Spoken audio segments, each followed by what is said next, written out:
Chers collègues, chers confrères, bonsoir. Bienvenue à cette nouvelle édition des webcasts de la SMR. Ce rendez-vous qui est une occasion pour nous de revoir une sélection des travaux présentés lors des principaux congrès de rhumatologie. Ce soir, j'ai le plaisir d'accueillir professeur Niemen qui a accepté cette lourde tâche justement de choisir et de sélectionner certains travaux pour nous présenter ces travaux qui ont été vus dans le dernier congrès de l'ELAR en 2024. Alors, professeur Niemen est professeur de rhumatologie à l'université Qadi Iyad à Marrakech, chef de service de rhumatologie à l'hôpital militaire Avicenne à Marrakech. Bonsoir, professeur Niemen. Bonjour, Imen. Alors, avant de commencer, j'invite nos chers téléspectateurs de ne pas hésiter à poser leurs questions via le chat. Ça me fera un grand plaisir de le transmettre en tant que modératrice à notre orateur. Alors, professeur Niemen, je vous donne la parole pour nous transmettre et partager avec nous votre sélection de travaux. À vous la parole. Merci beaucoup, professeur Bouchi. Je souhaite la bienvenue à tous les collègues qui nous suivent à travers ce streaming dans les podcasts de la Société marocaine de rhumatologie. Très belle initiative pour nous retrouver en dehors de nos congrès présentiels. Je souhaite également la bienvenue à d'autres collègues parce que moi je sais pertinemment qu'il y a d'autres médecins qui ne sont pas rhumatologues qui suivent de très près les podcasts même en dehors du Maroc, ce qui fait plaisir à cette initiative. Donc, dans ce post-ELAR 2024, donc, j'ai essayé de faire un tri pour vous rapporter les nouveautés qui concernent un certain nombre de pathologies les plus fréquentes et qui ont soit un impact sur la pratique, soit ce sont des choses en termes d'innovation. Et si vous permettez, je vais vous annoncer déjà l'agenda. Donc, pour être un peu dans les temps, on a été obligé de faire un tri. On va parler un peu de la polyarthrite rhumatoïde, MAID system. Dans un deuxième temps, on va parler de la spondylarthrite rhumatisme psoriasique. Et puis, par la suite, on va finir par l'arthrose et la goutte. Donc, c'est ça l'agenda. Donc, dans la polyarthrite rhumatoïde, pendant ce congrès à l'ELAR, il a été question, entre autres, de parler des polyarthrites rhumatoïdes difficiles à traiter, les PR réfractaires. Force est de constater que malgré les innovations thérapeutiques et les biologiques, on a environ, en fonction des méta-analyses, 40% des patients atteints de polyarthrite rhumatoïde qui demeurent malheureusement toujours actifs malgré les thérapeutiques. Et donc, on a eu vent d'un certain nombre d'innovations thérapeutiques. Et donc là, je vous présente ce travail qui s'intéresse à l'usage d'une thérapeutique qui est utilisée habituellement en oncologie. Ce sont les anticorps bispécifiques, les bispécifiques T-cell engagers. Alors, ces cellules, ce sont des anticorps que vous voyez ici, qui sont en fait destinés à reconnaître des patterns qui sont situés sur la surface des cellules tumorales. Et de l'autre côté, vous avez le pattern de la cellule T cytotoxique. Et comme ça, avec cet anticorps bispécifique, va se mettre en position à cheval entre la cellule tumorale d'une part et la cellule lymphocyte T d'autre part, ce qui va en fait engager un relargage cytokinique qui va aboutir à la phagocytose de la cellule tumorale. C'est comme ça comment marche en fait cette thérapeutique en hématologie clinique. Et donc, dans cette étude, qui est une étude preuve de concept, elle a été utilisée dans les polyarthrite rhumatoïdes réfractaires chez un petit nombre de patients que vous voyez ici, 6 patients qui ont reçu cette molécule, le blinatumomab. Vous voyez ici la forme de cet anticorps bispécifique qui se met ici à cheval entre le lymphocyte T et de l'autre côté sur le lymphocyte B autoréactif dans la polyarthrite rhumatoïde. Donc les patients ont reçu 2 cycles de traitement à 12 semaines d'intervalle. Alors c'est une petite, bien sûr, série de 6 patients, mais j'attire votre attention, c'est qu'au bout de 2 semaines, le DAS 28-CRP est passé de 4,72 à 2,28. Donc ça, c'est des choses qu'on ne voit presque pas avec les biologiques. Et c'est un effet qui est vraiment très important et très rapide et qui s'est maintenu durant les 12 semaines, c'est-à-dire sur les 4 mois.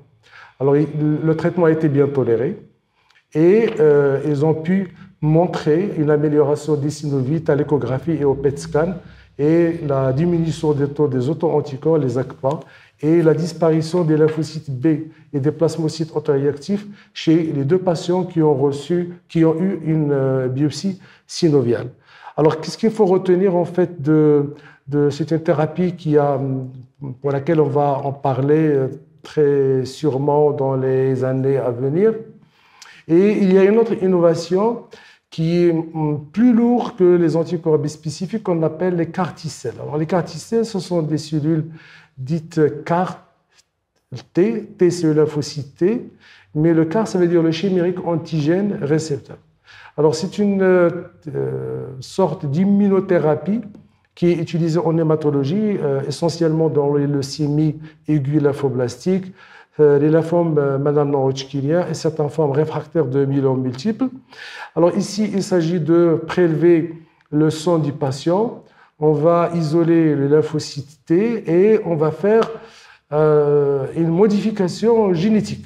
Alors cette modification génétique, c'est ça ce qui fait que c'est une technique qui est lourde parce qu'on doit faire apparaître à la superficie de ce lymphocyte T ce chimérique antigène récepteur qui est le CAR, qui est en fait fabriqué de toutes pièces ex vivo, et on va multiplier ce lymphocyte T en vitro, et par la suite, on va le perfuser au patient. Et donc, ces cellules vont reconnaître automatiquement, le CAR va reconnaître son récepteur sur la cellule tumorale pour la détruire. Donc, c'est une thérapeutique qui marche très bien en oncologie. Et donc, il a été question de l'essayer dans un certain nombre de patients atteints de maladies systémiques réfractaires.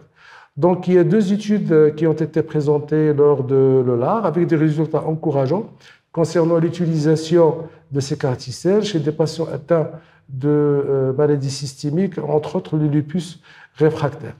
Alors, ces travaux ont été présentés sous forme de posters. Ils ont évalué ces 2 thérapies distinctes. Alors, la première étude est une étude chinoise qui a testé un CAR T-cell qui est le Relma captagène dans le lupus réfractaire chez 3 patientes. Vous voyez ici qu'il s'agit de patientes qui sont très jeunes. Et vous voyez ici le score d'activité du lupus, qui est le SLEDAI. Il est passé rapidement chez cette patiente, chez 3 patientes de 8-14 points à carrément 0,1 point.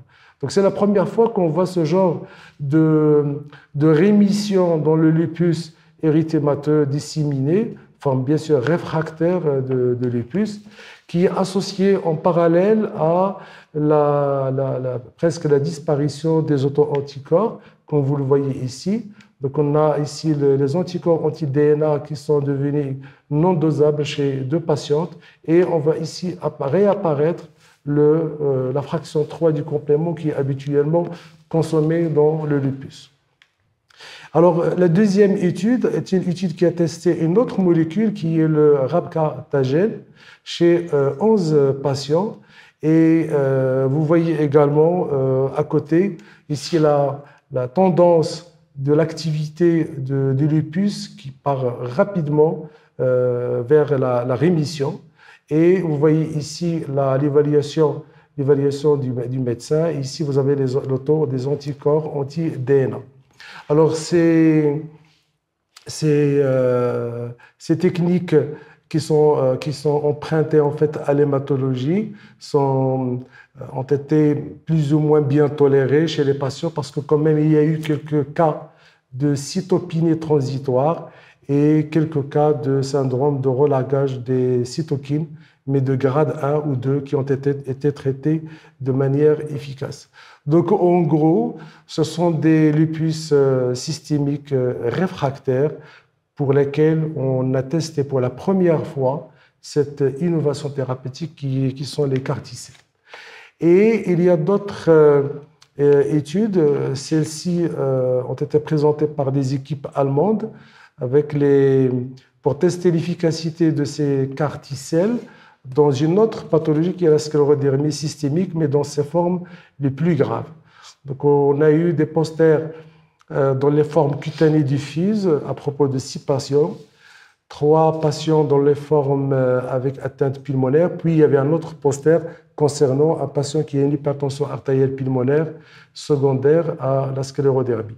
Et ce qu'il ressort, c'est que, a priori, ces traitements-là sont assez efficaces parce que vous voyez ici, pour une pathologie où il n'y a pour le moment aucun traitement pour améliorer la sclérose cutanée, on voit ici le score de Rodnan, qui est un score qui permet d'évaluer la diffusion de l'atteinte cutanée dans la sclérodermie, qui a été réduit de presque 50% en 3 à 4 mois. Et on a pu observer une amélioration jusqu'à 60% en une année. Donc c'est quelque chose vraiment d'impressionnant avec ce genre de thérapeutique. Alors il y a eu également un cas qui a été testé chez un lupus, chez une jeune adolescente de 15 ans, qui est un lupus pédiatrique réfractaire, et chez un garçon de 12 ans qui a une dermatopolymyosite. Et vous voyez de ce côté-là, ça c'est le taux des anticorps qui a rapidement décliné chez cette patiente qui a le lupus. Également, vous voyez en vert la réapparition du complément C3 et en bleu, vous voyez ici la disparition des anticorps anti-DNA. Alors, que penser de ces molécules? Je pense que le problème actuellement, ce sont des techniques qui sont lourdes, qui sont d'usage à peine on commence à voir émerger cette immunothérapie en hématologie clinique. Je pense qu'il faut garder, la tête sur les épaules. Ça ne va pas être l'apanage dans le court terme, ça va être peut-être dans le moyen ou bien dans le long terme.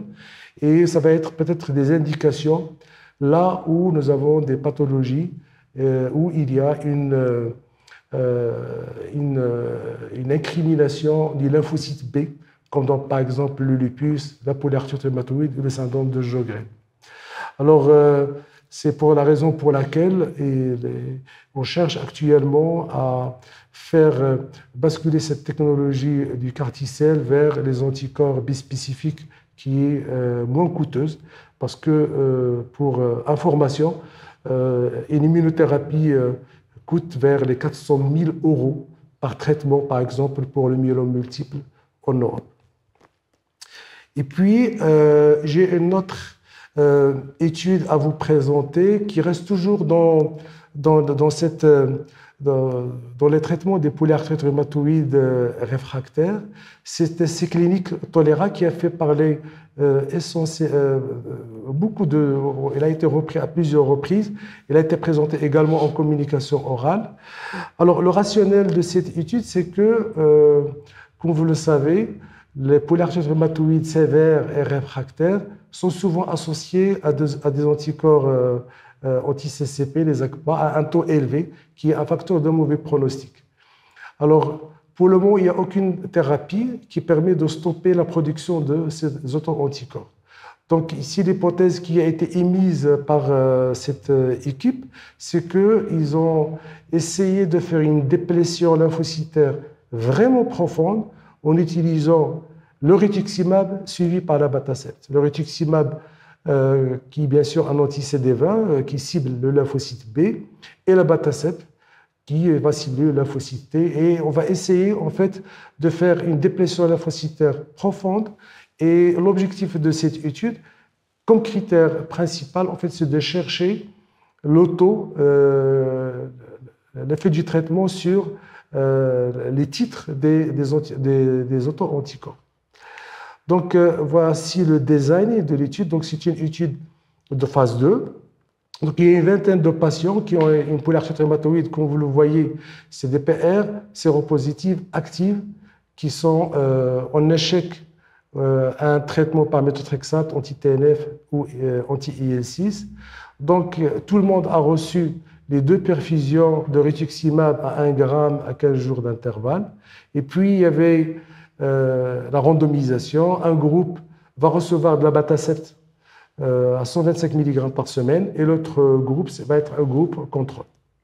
Donc ici, le principal critère étant la séroconversion, bien sûr, des anticorps anti-CCP après une année de suivi.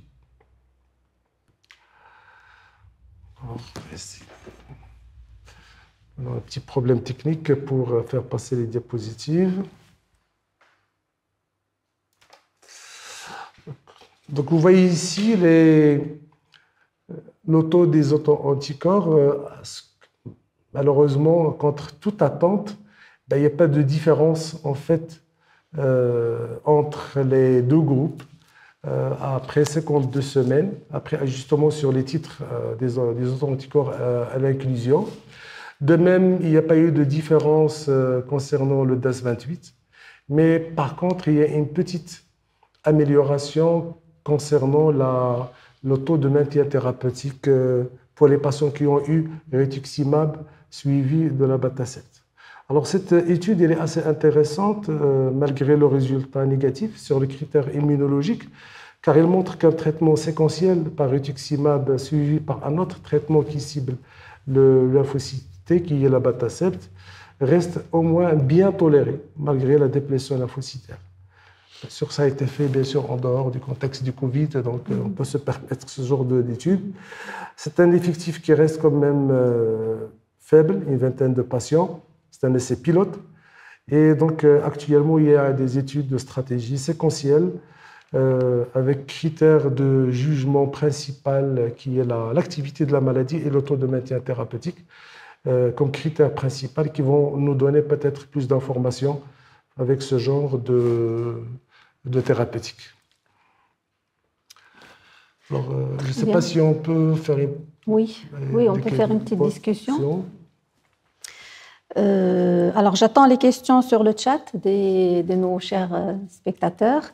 Donc, je vois qu'on est beaucoup plus vers le traitement des formes réfractaires et multiréfractaires, notamment avec les anticorps bispécifiques dans la PR. Mais ce que je vois quand même, l'effectif est très faible, 6 patients. Est-ce qu'on peut se prononcer sur 6 patients? Non, pas du tout, parce qu'en fait, c'est la première fois on voit, en fait, dans la rhumatologie, on a beaucoup de liens avec la médecine interne, avec la neurologie, avec la radiologie, mais là, on est en train de jeter un nouveau look sur d'autres disciplines qui sont l'hématologie clinique et l'oncologie. Donc, ils sont en avance dans l'immunothérapie, dans ce genre de thérapeutique en immunothérapie. Et finalement, il y a des gens, des outsiders qui vont dire si on teste ça, est-ce que ça va marcher? Et donc, a priori, dans le lupus, ça donne de très, très bons résultats.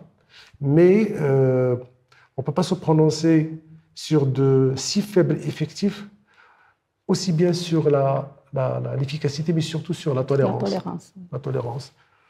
Mais quand même, les CAR-T-cells, c'est un espoir, je crois, qui se prononce pour la sclérodermie et revoir, ou plutôt voir un score de Rodnan reculer. C'est un grand espoir pour ces maladies qui ont la réputation d'être très, très difficiles à traiter. Oui. D'après ce qu'on a vu, parce que dans la première, il y avait 6 patients, puis 3 patients et une patiente, donc ce n'est pas beaucoup, mais apparemment dans la sclérodermie, surtout dans l'atteinte pulmonaire, la fibrose pulmonaire, quand même il y a une amélioration de la capacité vitale, des éléments qui concernent l'exploration fonctionnelle respiratoire.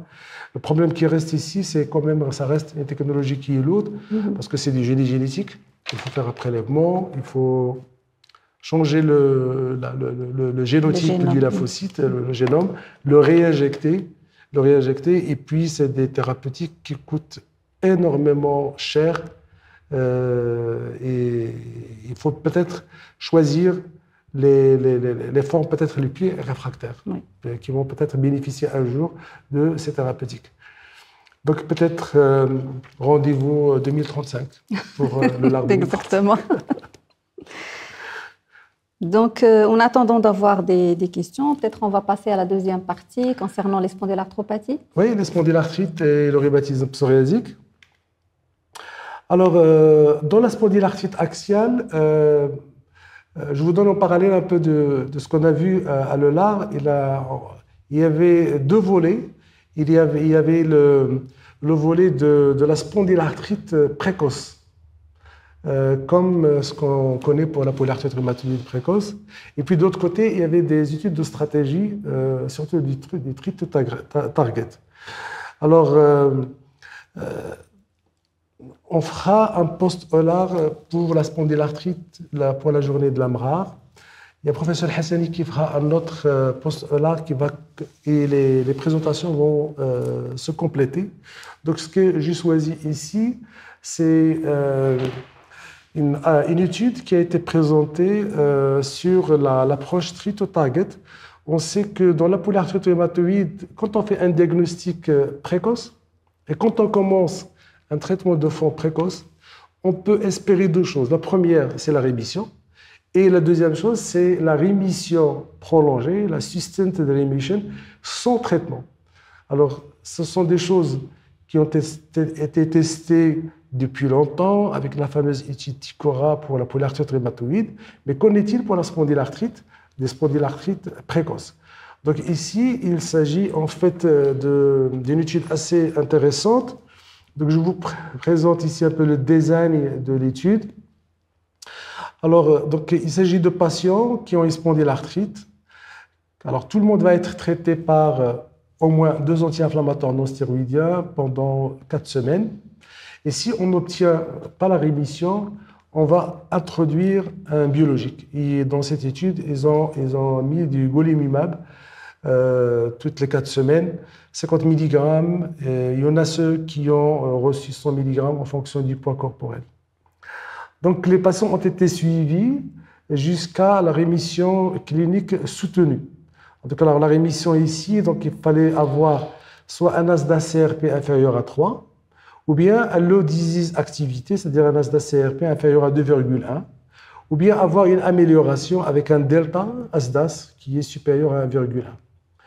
Donc, une fois qu'on a obtenu la rémission, cette rémission doit être soutenue par la mesure de l'ASDAS-CRP à 12 semaines d'intervalle. Il faut que le patient reste en rémission pendant 4 mois.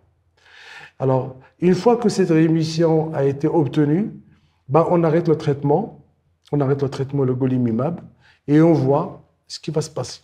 En espérant bien sûr que le fait d'arrêter le traitement, on va avoir le maintien de la rémission.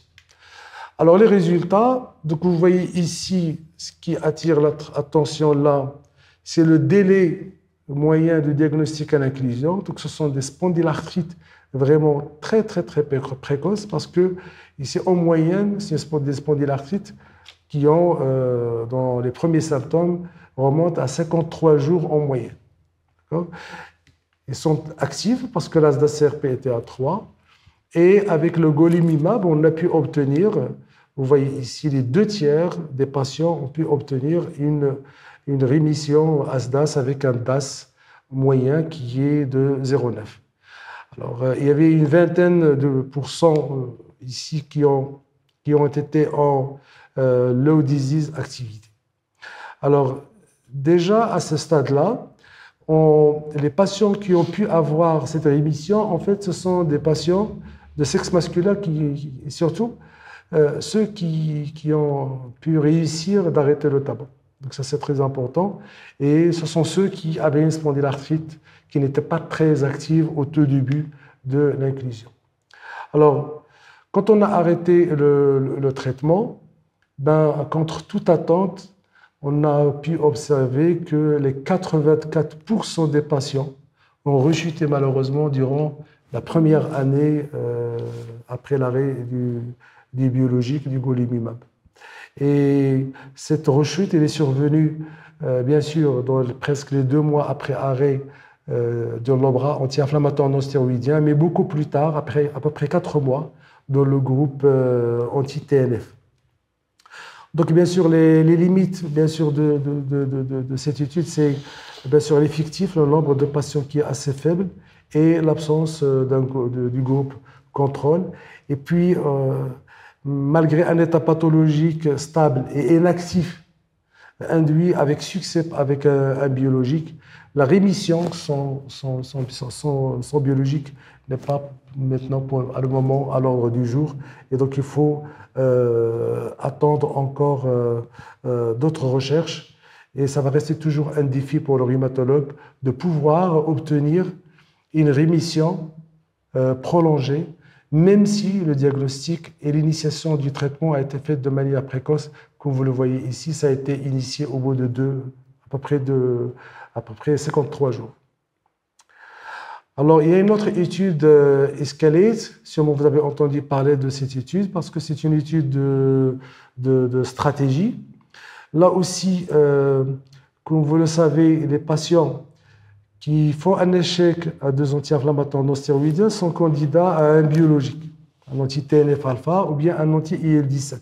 Alors, il y a peu d'essais qui ont pu comparer les deux stratégies, c'est-à-dire anti-TNF en premier lieu, ou bien un anti-IL-17 en premier lieu. Et donc, ce qui rend un peu difficile le choix du traitement. Est-ce que je dois passer vers un anti-TNF en premier lieu, ou bien vers un anti-IL-17? Dans les recommandations de la Société marocaine de rhumatologie, ils sont mis, on a le choix entre les deux. Et donc, cette étude a eu pour objectif, en fait, d'évaluer l'efficacité du traitement par le secukinumab comme biologique de première ligne, avec des critères bien définis. Treat to target, c'est le bras treat to target, par rapport à une approche de soins standard sur les 36 semaines. Donc, on a 2 bras, treat to target et standard of care. Alors, le critère principal ici, c'est d'évaluer la SAS40 à la semaine 24. Alors, le design de l'étude est le suivant. Donc, ici, il s'agit de 304 patients qui ont été randomisés en 2 bras. Alors, le premier bras, je vais commencer par le bras standard of care. Vous voyez ici, il y a 149 patients. Donc, on a laissé au rhumatologue la liberté de traiter ces patients-là qui sont en échec aux anti-inflammatoires non stéroïdiens, comme il a l'habitude de faire en suivant les recommandations. Et puis, dans le bras treat to target, alors tout le monde doit être mis sous secukinumab, d'abord à la posologie de 150 mg, et puis il y a eu une évaluation qui a été faite à la semaine 12 et une deuxième à la semaine 24. Alors, à la semaine 12, ceux qui répondent au secukinumab à 150 mg, ils restent sous cette posologie. Pour les non-répondeurs, ils ont augmenté la dose à 300 mg par semaine. Et puis, à la semaine 24, pour la deuxième évaluation, soit les patients répondent à cette posologie, ils restent bien sûr sur 300 mg, ou bien on switch vers un anti-TNF, et dans ce cas-là, c'était l'adalimumab. Alors, si on rentre un peu plus dans les détails, dans le bras treat to target, à ce niveau-là, à la semaine 12, on voit que parmi les 155 patients randomisés, il y a à peu près 41% chez qui on est passé de 150 mg à 300 mg par mois. Et à la semaine 12, il y a 28% des patients, pardon, à la semaine 24, il y a 28% des patients qui ont switché vers l'adalimumab. Dans le bras standard of care, alors les patients ici ont été traités essentiellement par des anti-TNF en première attention. Donc les rhumatologues européens, ils ont suivi leurs recommandations pour 77%. Il y a uniquement 10% pour lesquels a été initié le secukinumab en première intention. Il y avait 11 patients, ce qui fait à peu près 10% qui ont reçu uniquement des traitements de fond synthétiques et 7 patients n'ont reçu ni l'un ni l'autre. Alors, pour les résultats, ce qu'on observe sur les critères principaux qui est la SAS40, vous voyez ici qu'il n'y a pas de différence significative entre les deux thérapeutiques, entre le treat to target et le standard of care. Et on voit ça également dans les autres critères tels que la SAS 20, la SAS partielle ou bien le BASDAI 50. Il y avait une analyse post-hoc qui a montré que l'augmentation de la dose chez les non-répondeurs à partir de la semaine 12, lorsqu'on a passé de 150 à 300 mg, a amélioré la réponse à la semaine 24 pour à peu près 28% de ce groupe. Et donc, dans la conclusion dans cette étude, avec cette méthodologie choisie, l'étude, est-ce qu'elle n'a pas démontré de supériorité du treat to target dans la spondylarthrite par rapport à standard of care? Ce n'est pas un essai hit-to-hit. On n'est pas en train de comparer le CQ versus un anti-TNF. C'est une évaluation de stratégie thérapeutique. Et dans le groupe standard of care, on a observé que finalement les centres participants ont suivi les recommandations. Ils ont utilisé en première ligne un anti-TNF. Et le fait d'utiliser un anti-TNF, il n'y a pas de différence par rapport au fait de démarrer le cyclokinumab, mais à condition pour les patients qui ne répondent pas à 150 mg de passer à 300 mg. Et l'augmentation de la dose justement du CQ, il a donné un bénéfice supplémentaire chez à peu près un quart des patients. Alors, la troisième étude concernant la spondylarthrite, c'est également une étude de stratégie parce que dans les recommandations de la Société marocaine de rhumatologie, mais également dans les recommandations de l'ELAR et de la SFR concernant la spondylarthrite, après un échec d'un premier des anti-inflammatoires non stéroïdiens, nous avons le choix soit d'initier un traitement anti-TNF, soit un anti-IL-17. C'est ce qu'on vient de dire, mais pour le moment, il n'y a pas d'éléments. Il n'y a pas d'éléments pour le choix de l'un ou de l'autre. Et justement, il y a un centre de santé aux Pays-Bas qui ont pu en fait essayer de comparer la manière comment ils traitaient leurs patients selon les recommandations. Avant 2019, dans ce centre-là, les patients qui étaient en échec au traitement par anti-inflammatoires non stéroïdiens étaient traités par les anti-TNF. Et après 2019, ils ont commencé à plutôt mettre, après un échec d'un premier anti-TNF, de mettre un anti-IL-17. Et comme ça, on a pu aboutir à une sorte de cohorte expérimentale qui permet de comparer deux stratégies. Après un échec d'un premier anti-TNF, je passe à un deuxième anti-TNF. Après échec d'un premier anti-TNF, je passe plutôt à un anti-IL-17. Et c'est ce qu'ils ont appelé les cycleurs, c'est-à-dire je passe toujours dans la même molécule, ou bien les échangeurs, c'est-à-dire que je vais changer carrément de molécule. Donc, il y a eu à peu près 335 patients, il y avait 270 cycleurs, c'est-à-dire échec premier anti-TNF en passant à un deuxième anti-TNF, et 65 échangeurs, c'est-à-dire ceux qui sont passés vers l'anti-IL-17.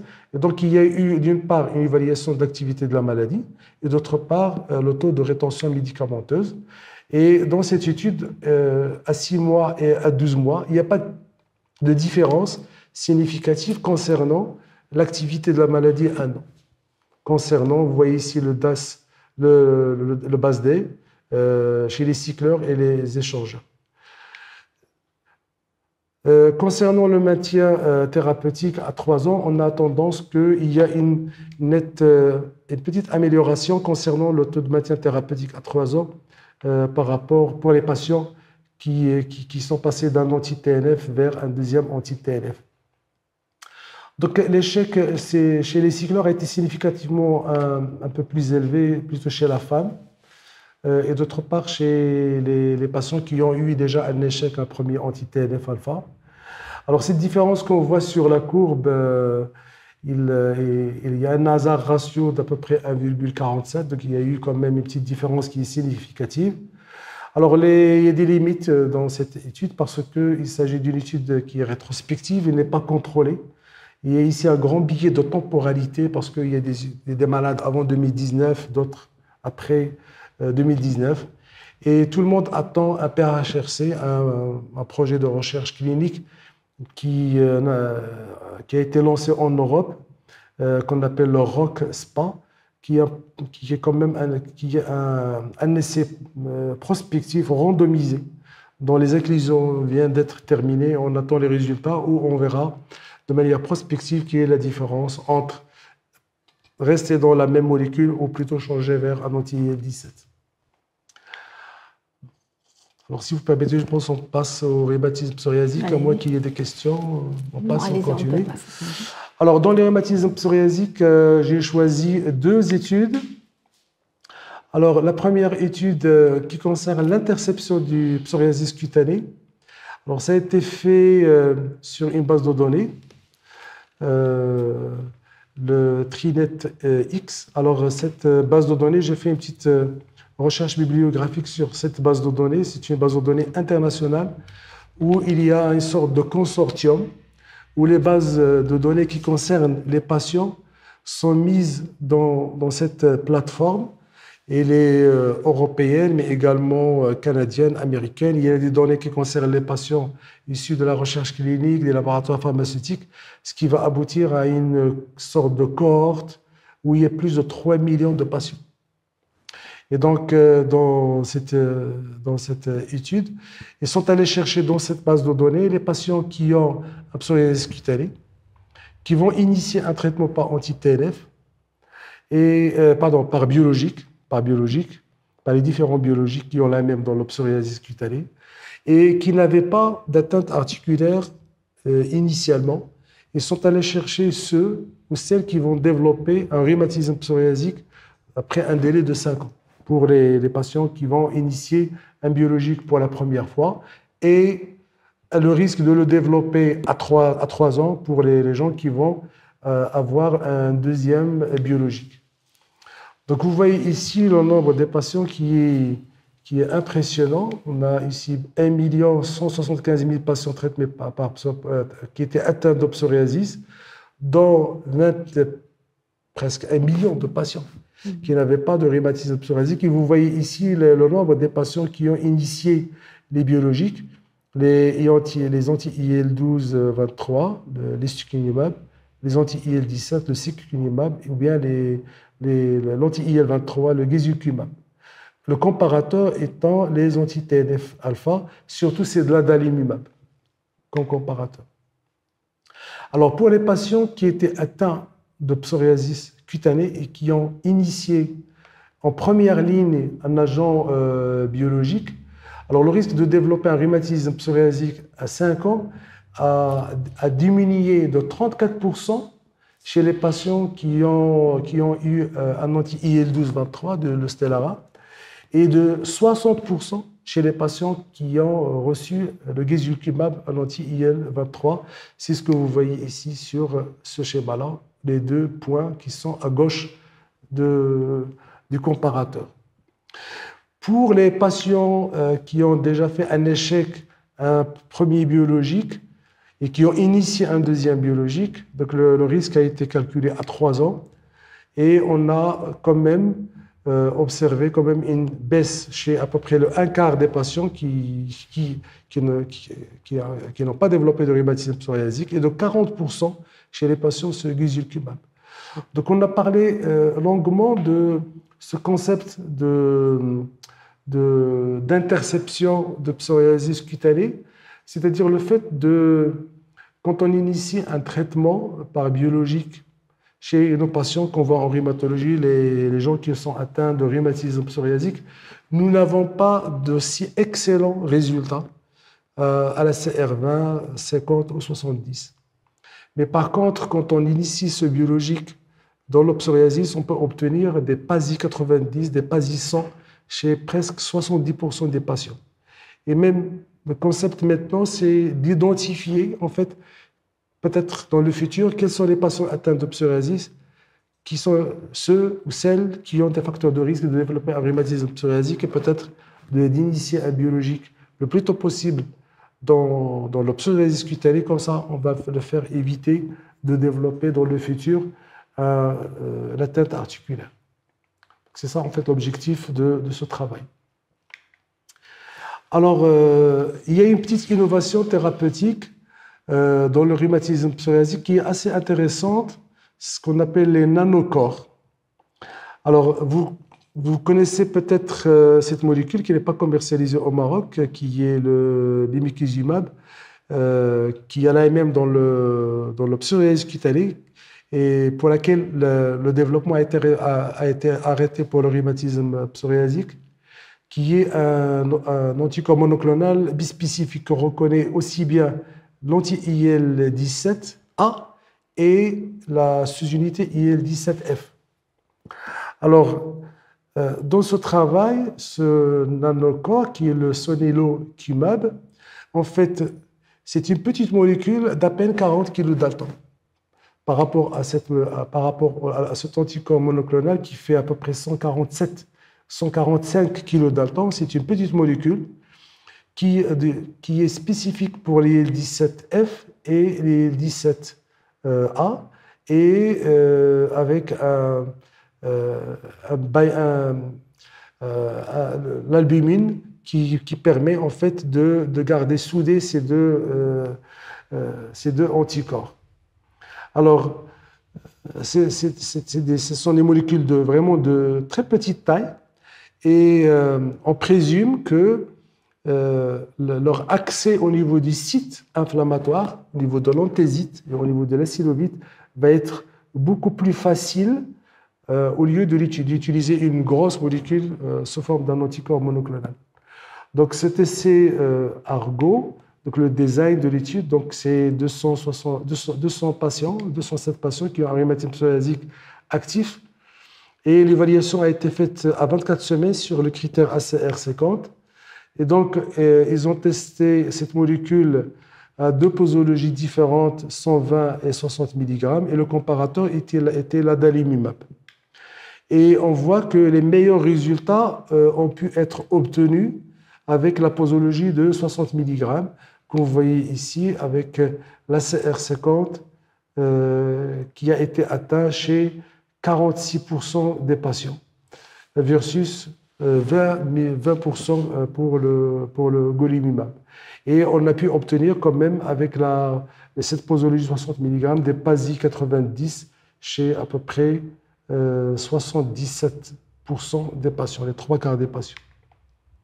Alors, quand on utilise un peu des critères composites, vous voyez ici, on a pu obtenir des ACR 70 avec PASI 100 chez 25% des patients qui ont des rhumatismes psoriasiques très actifs. Donc, c'est une petite révolution. Donc, c'est généralement des molécules qui sont bien tolérées. Il n'y a aucun événement indésirable inattendu. Il n'y avait pas eu d'événements cardiovasculaires majeurs.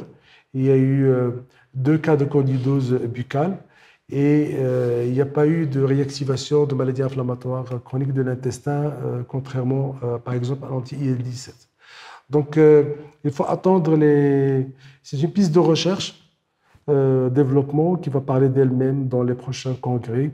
Donc, affaire à suivre. Voilà, on va peut-être revérifier s'il y a des questions qui sont arrivées. En attendant de les avoir, merci pour ce choix, pour ces questions de spondylarthrite ankylosante. Moi, j'étais interpellée par l'approche Titouti dans la spondylarthrite ankylosante.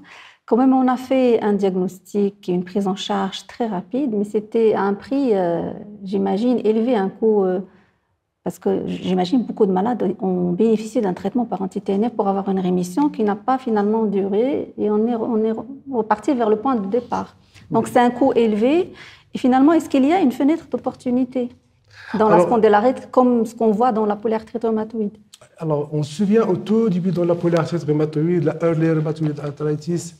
Maintenant, presque tout le monde est sur les 3 mois, 6 mois. À un certain moment, on dirait que les very early rheumatoid arthritis, c'était les 6 semaines. Alors, dans la spondylarthrite, c'est beaucoup plus difficile à définir. Ça vient d'être publié, c'est 5 ans, pour d'autres, c'est 8 ans. Donc, c'est énorme parce que le diagnostic de spondylarthrite est beaucoup plus difficile à mettre en termes de précocité que dans la polyarthrite rhumatoïde. Donc, la fenêtre d'opportunité ici sont allés vraiment vers vers des extrêmes parce que finalement, ils ont initié le golimumab chez des patients qui ont en moyenne une durée d'évolution de la maladie de 2 mois. Et donc, ils ont gagé à ce que le fait d'obtenir une rémission précoce va durer dans le temps après l'arrêt du traitement. Mais malheureusement, ce n'était pas le cas. Il y a 20% qui sont restés en rémission prolongée jusqu'à 1 an. Mais la plupart, les 80%, malheureusement, ils ont rechuté. Et donc, finalement, le défi, il n'y a pas que le diagnostic précoce. Et ça, on l'observe beaucoup dans la polyarthrite rhumatoïde, mais sous un autre angle, dans la mesure où on peut obtenir des rémissions prolongées lorsqu'on fait un diagnostic précoce dans la polyarthrite rhumatoïde, lorsqu'on va saisir la fenêtre d'opportunité, on voit des rémissions précoces, des rémissions prolongées après arrêt du traitement biologique. Mais pas lorsqu'on a des PR avérés. Mais là, malheureusement, c'est ce qui, pour le choix justement de ce travail, si vous montrez que ce n'est pas encore bien clair, cette notion de fenêtre d'opportunité dans la spondylarthrite, ce n'est pas encore bien défini. Alors, j'ai une question par professeur Bahiri. A-t-on une idée sur le coût des nanoparticules? Est-ce que c'est au même ordre que les biologiques classiques? Je n'ai aucune idée. C'est un anticorps-monoclonal, ça doit être... je n'ai aucune idée. Sincèrement, je n'ai pas de réponse à cette question. Ça n'a rien à voir avec les carticelles. C'est des génies génétiques. Là, je croyais MAB, donc c'est monoclonal antibody. Donc ça doit être du même prix que les autres anticorps. Que les anticorps monoclonaux que nous avons l'habitude de... D'accord. Alors, je reviens à l'essai Escalate. Il y avait ce tiers de patients qui ont répondu après augmentation à 300 mg. Ouais. Est-ce que c'était un profil particulier? Est-ce qu'il y avait un profil à déterminer par la suite? Auquel cas, si on trouve chez nos patients, on passera rapidement à 300. On se dira que ce sont des malades qui ne vont pas répondre à 150, autant aller à 300. Alors, dans l'essai clinique mesure 3, là où il y avait l'obtention de l'AMM, des secukinumab dans la spondylarthrite, la posologie de 150 mg peut suffire dans la spondylarthrite. Mais les patients qui ont déjà eu un anti-TNF et qui ont eu un échec à un anti-TNF, il faut s'attendre à ce que les 150 mg ne soient pas suffisantes. Il faut peut-être passer à 300 mg. Donc c'est un facteur de mauvais pronostic, le fait d'avoir déjà une spondylarthrite sévère qui n'a pas répondu à un anti-TNF. J'ai une question sur le chat. Alors, pas de fenêtre d'opportunité sur les taux de rémission. Peut-on extrapoler sur l'évolution structurale? Alors, concernant Ça doit être concernant les rémissions de l'approche T2T dans la spondylarthrite ankylosante.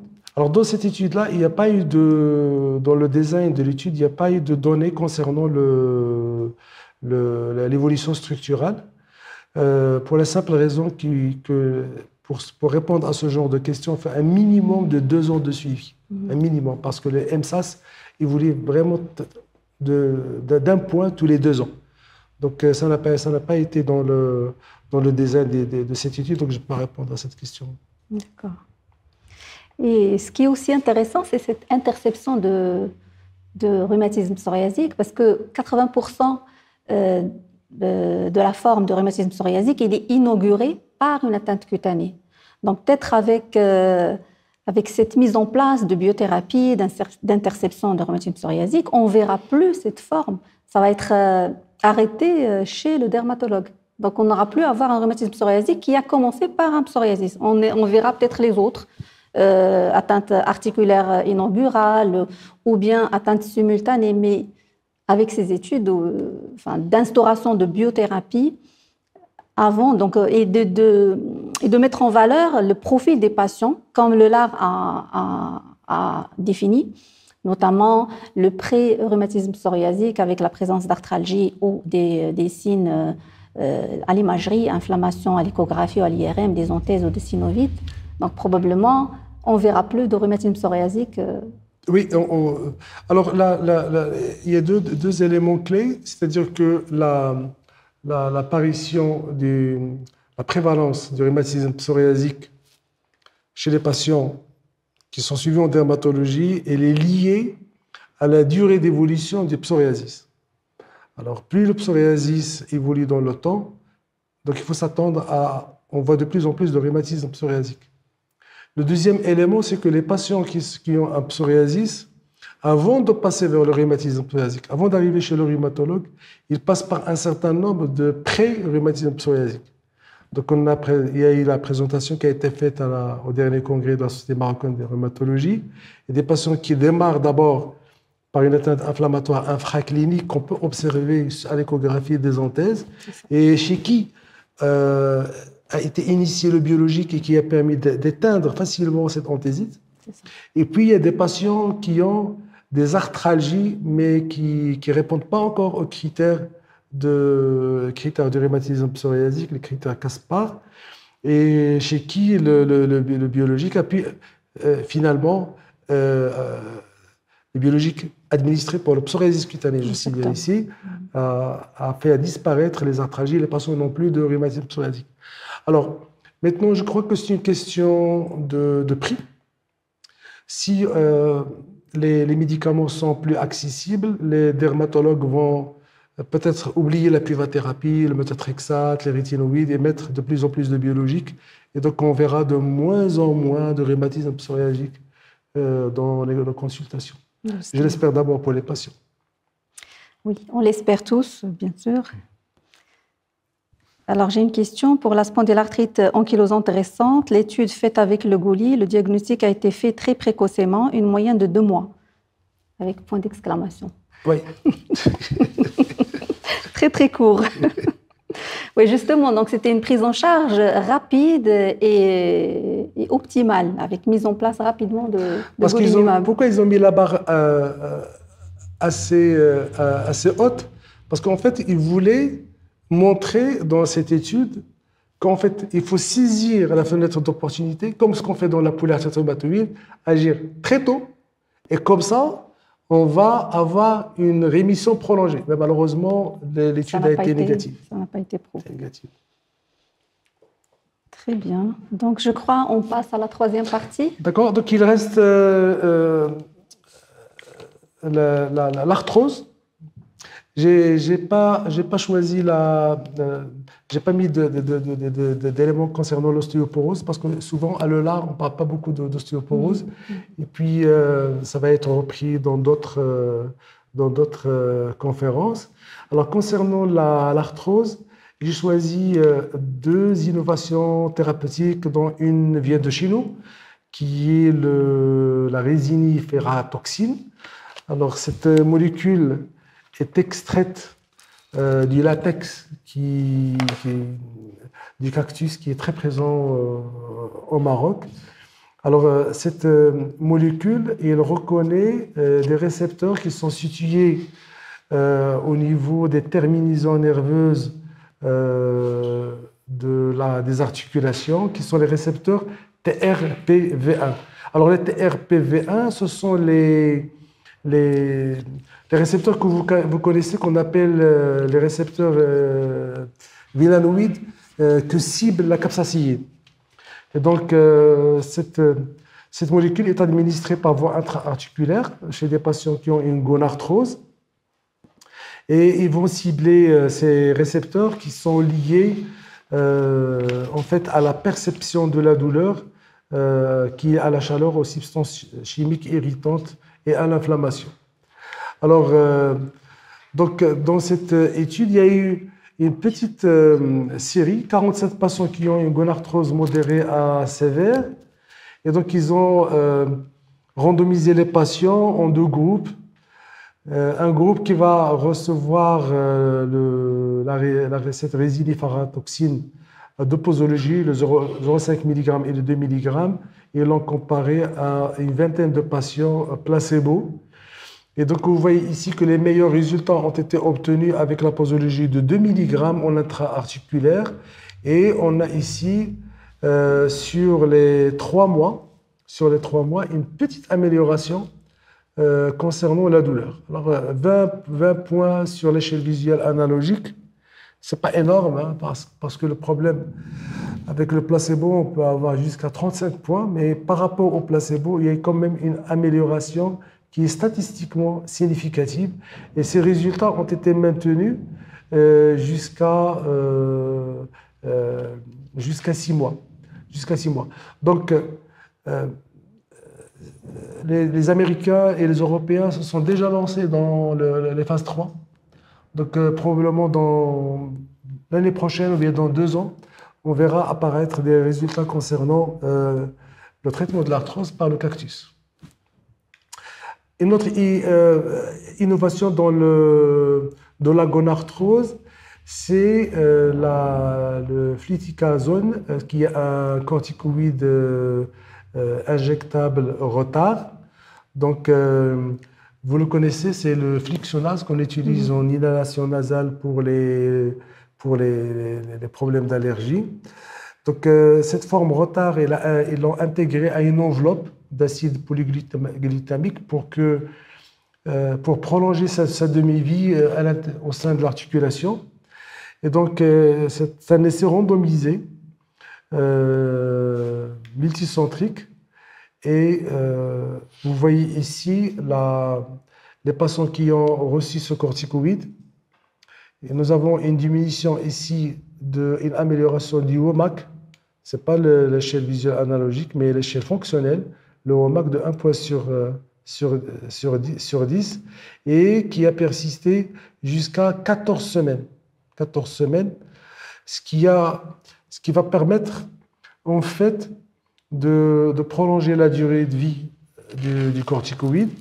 Ce n'est pas de l'hexacétonide de triamcinolone, c'est juste un corticoïde, c'est en fait du Kenacort. C'est comme le Kenacort retard qui est déjà commercialisé aux États-Unis. Et ce qui va permettre en fait de réduire le nombre des infiltrations. Et ce qu'ils ont pu observer, c'est qu'il n'y a pas de déséquilibre glycémique chez les patients qui sont diabétiques avec cette molécule. Là aussi, il y a un lancement d'un programme de phase 3 aux États-Unis et on va le voir peut-être apparaître rapidement sur le marché. Alors, on va finir peut-être par les arthropathies microcristallines. Alors, dans la goutte, j'ai choisi 2 éléments. Un élément essentiel, c'est la colchicine. Alors, la colchicine, maintenant, il y a un regain d'intérêt chez les cardiologues parce qu'ils ont observé qu'avec une petite dose, les 0,5 mg par jour fait presque aussi bien que l'aspirine ou les autres antiagrégants plaquettaires dans la prévention du risque cardiovasculaire. Et maintenant, ça a intégré les recommandations européennes et américaines dans la prévention du risque cardiovasculaire, mais en termes de prévention secondaire. Alors déjà, dans les recommandations européennes de 2021, la colchicine à petite dose permet de réduire presque de 23% le risque ischémique et de 34% la récidive d'infarctus du myocarde. Et donc, dans ce travail-là, il était question de vérifier chez les patients qui ont la goutte et qui ont des risques cardiovasculaires, est-ce que la colchicine permet aussi de prévenir le risque cardiovasculaire lorsqu'elle est utilisée en prophylaxie. Donc, il y a eu 2 études, une étude britannique et une autre canadienne. Dans l'étude britannique, vous voyez ici un nombre impressionnant également de patients qui ont une goutte, parce que là, ils ont des bases de données, parce qu'ils ont des dossiers médicaux informatisés et partagés. Et on voit, quand on compare le groupe qui ont une goutte, mais qui ne reçoivent pas de prophylaxie par rapport à ceux qui ont de la colchicine, on voit ici il y a une diminution de l'incidence des événements cardiovasculaires qui a été réduite ici d'à peu près 18%. Dans cette étude, la durée médiane de prise de la colchicine était de 2 mois. Et dans l'étude canadienne, toujours sur une base de données de presque 13 500 patients, ils ont observé à peu près les mêmes résultats, une réduction de l'incidence d'infarctus du myocarde de 31% et des événements cardiovasculaires majeurs de 20%. Et surtout chez les Canadiens, quand on utilise la prophylaxie, C'est très américain. Ils n'utilisent pas beaucoup de la colchicine, mais plutôt un anti-inflammatoire non stéroïdien. Donc, ils ont vu que la colchicine devrait être utilisée mieux que les anti-inflammatoires non stéroïdiens. Alors, ce qu'il faut retenir de cette étude, qui est très intéressante, c'est que il y a déjà une présentation qui a été faite à l'ELAR, que je n'ai pas mis ici, que le risque cardiovasculaire décolle juste après la première crise de goutte. Et donc, ce risque, il est réel. Et donc, il faut profiter justement de la colchicine pour réduire ce risque. Et maintenant, tout le débat, est-ce qu'il faut prolonger la durée de la prophylaxie? Parce que quand on va initier un hypouricémiant, on a l'habitude, pour prévenir les rechutes, les crises subentrantes de gouttes, de garder une petite posologie un demi-comprimé de colchicine. Maintenant, peut-être, il faut aller au-delà de 6 mois pour avoir le bénéfice cardiovasculaire. Et on va finir par deux petites innovations thérapeutiques qui sont les éricosuriques. Alors, les éricosuriques, jusqu'à maintenant, on avait le probénicide. Maintenant, ils ont présenté cette molécule qui est le dotinurad, qui est uniquement commercialisé au Japon, qui est un inhibiteur sélectif de l'URAT1, qui est sur le tubule rénal. Et ils l'ont comparé au febuxostat. Donc, les patients ont été randomisés en double aveugle pour recevoir soit cette molécule à la posologie de 4 mg, soit le febuxostat à 40 mg par jour. Et quand on compare les molécules, on voit ici que les patients qui ont atteint la cible thérapeutique, ça veut dire un acide urique inférieur à 60 mg par litre, et de 72% dans le groupe de dotinurad par rapport à 38% dans le groupe febuxostat à 6 mois. Donc, c'est une molécule qui est assez puissante, mais vous allez me dire peut-être que le febuxostat a été utilisé uniquement à la posologie de 40 mg par jour. Donc, ça reste quand même discutable. Et puis, il y a un deuxième inhibiteur qui n'est pas encore commercialisé. Donc, c'est un essai clinique de phase 2. Là, c'est chez les patients qui ont des gouttes toffacées, avec des gouttes vraiment historiques. Alors, c'est un inhibiteur de l'URAT1 très, très, très puissant qui a été utilisé soit en monothérapie, soit associé à l'allopurinol, versus allopurinol seul. Donc, il y avait 3 groupes. Groupe où il y a le princeps, groupe où il y a le princeps avec allopurinol et groupe allopurinol. Et le critère principal dans cette étude, ils sont allés chercher la dissolution des tophus. La dissolution des tophus à 12 mois, chose qu'on ne voit pas en principe avec l'allopurinol. Ils ont utilisé pour chercher les concréations tophiques par un scanner à double énergie. Alors, les résultats sont très intéressants parce que déjà, à 6 mois, il y a, comme vous voyez ici dans le groupe qui reçoit uniquement le princeps, il y a 4 patients, c'est-à-dire 28% des patients chez qui on a vu disparaître les tophus. Et quand on passe à 12 mois, on est presque sur à peu près 36% des patients, 36% des patients qui n'ont plus de tophie après 12 mois par ce traitement, qu'il soit en monothérapie ou bien associé à l'allopurinol. Donc, ce qu'il faut retenir, en fait, que ces molécules sont vraiment d'une grande efficacité, mais malheureusement, on ne peut pas les utiliser chez les patients qui ont déjà des lithiases rénales parce que c'est une contre-indication qui est classique. Et donc, le fait de les associer de manière précoce chez des patients qui ont des formes réfractaires à l'allopurinol ou bien au febuxostat permet d'aboutir rapidement à une uricémie, parce qu'avec ce genre de molécules, ils ont pu arriver à des uricémies autour de 37, entre 30 et 40 mg par litre. Donc c'est vraiment au-dessous des 60 mg ou des 50 mg, ce qui va permettre en fait de facto de réduire les crises et de prévenir le risque cardiovasculaire. Donc, c'était en gros les deux communications que j'ai choisies pour la goutte. Et je crois pour conclure, on ne peut que remercier les confrères qui nous regardent de l'autre côté en ce streaming. Et si vous avez des questions... Merci beaucoup, professeur Niemen. Alors, j'ai une question.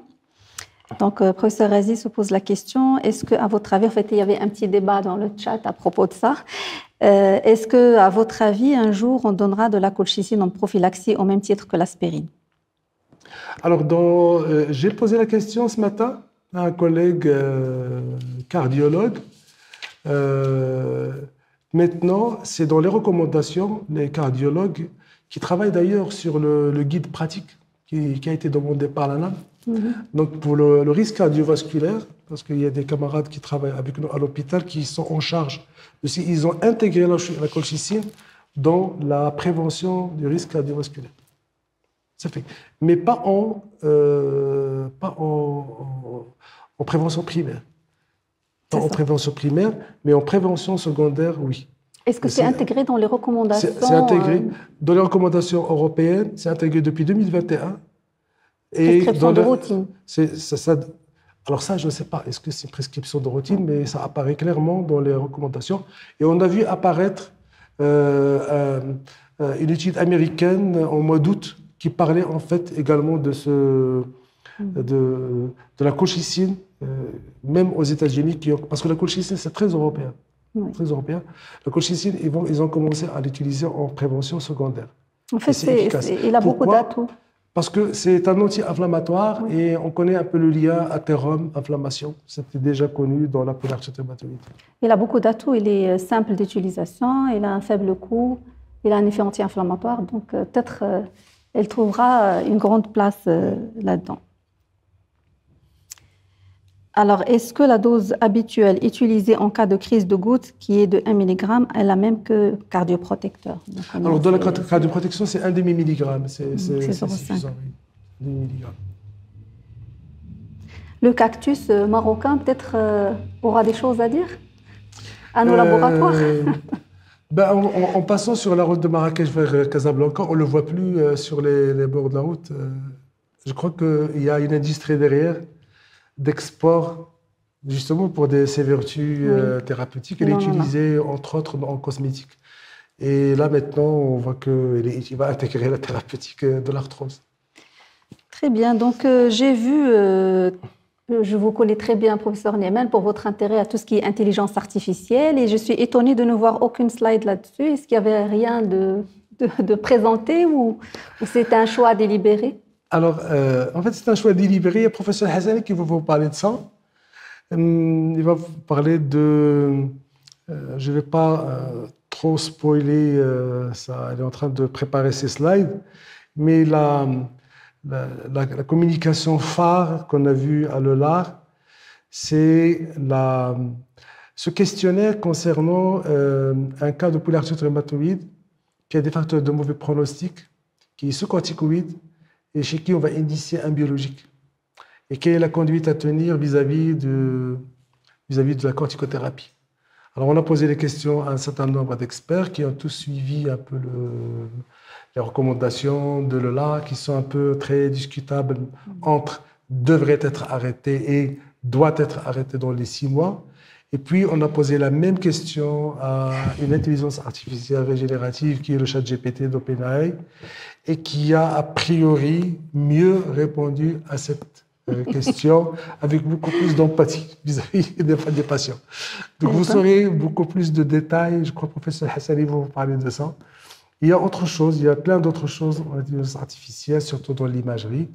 Mais je pense qu'on aura peut-être l'occasion d'en parler. Sûrement.